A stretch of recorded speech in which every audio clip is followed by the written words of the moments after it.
A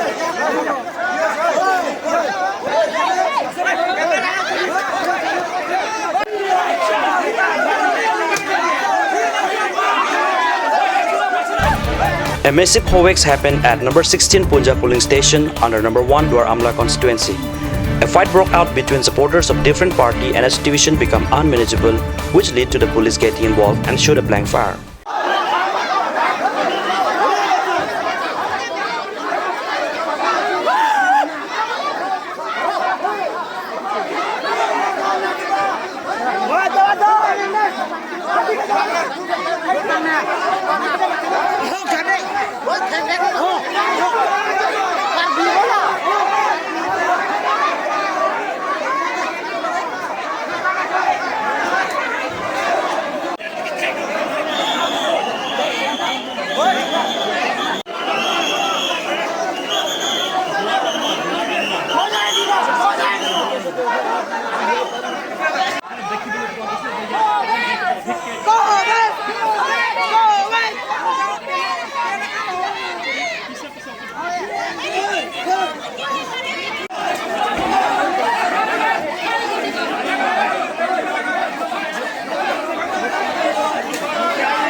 It has been reported that the ballot box was also put on fire by people of the particular polling station.